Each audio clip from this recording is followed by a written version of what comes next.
The clarity chart process eliminates the confusion of where you are and where you want to go within your business. It's your business GPS.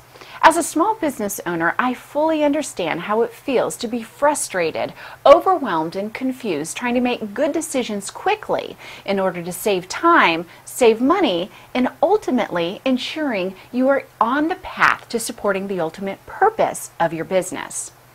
It's not fun waking up day after day feeling like you're on a treadmill and lacking the clarity and focus necessary to have confidence you're making significant progress. But with the Clarity Chart framework, or what we like to call the Business Confusion Exterminator, you can. Let me ask you, why do 3% of Harvard MBAs make 10 times as much as the other 97% combined?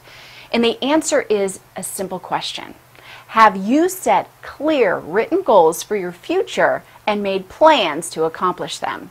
In 1979, interviewers asked new graduates from Harvard's MBA program, and they found that 84% had no specific goals at all. 13% had goals, but they weren't committed to or written down.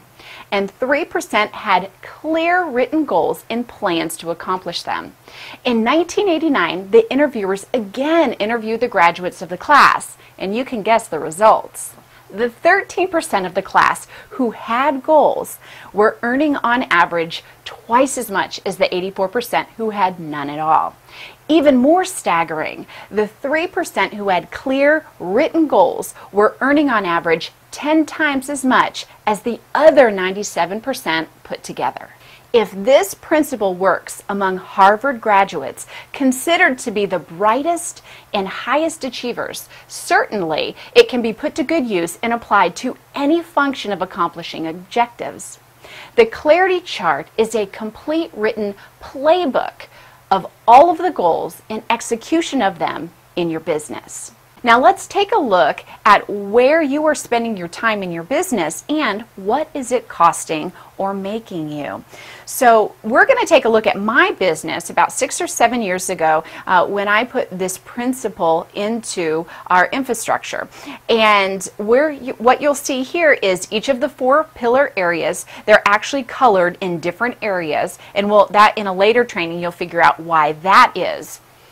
So on the left-hand side here, that shows where I was spending my time. And as you can see, the core area of your business does not change. The core area is the DNA and your values and principles. And those should be something that you hold through and touches every area of your business. So we'll start at the 10% I was spending in the blue area, or the strategic area of my business. Well, that was bringing in about $1,000 per hour, and I was only spending about 10% of my time there.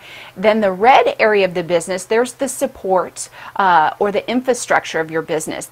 That I was spending about 30% of my time doing books or overseeing some type of administration within the business. At the time, administration was about $15 per hour. That's probably gone up just a little bit. And then there in the green area, or the production area of business, I was spending the majority of my time. Makes sense. I love to meet and connect with people. But that was about a $200 per hour revenue generation into the business. So as you can see, 10% at 8 hours a day, 5 days a week, and 40 hours a week for approximately 50 weeks for the entire year, you're looking at about $200,000 being generated in that 10% in the strategic area. In the 60% where I was spending most of my time, that was generating about $240,000. And in the 30% where I was spending my time, that is somewhere around $9,000, with a total revenue generation of somewhere around $450,000 per year. Now, take a look at, after making these changes and applying them, it was about 6 to 8 months later where I was then spending 50% of my time in the strategic area of my business, about 40% in the production area, and 10% in the support area of business.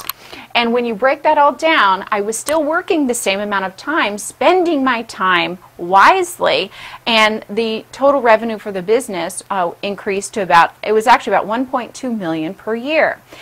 And all I did was change where I was spending my time.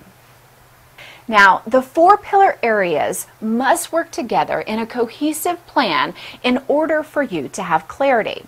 We further break down each of the pillar areas into categories that are relevant for your business type and needs, the tasks that will need to be completed in order to support that category, expectations or who is responsible for completing the task, and lastly, the checklist or the step-by-step process to complete the task.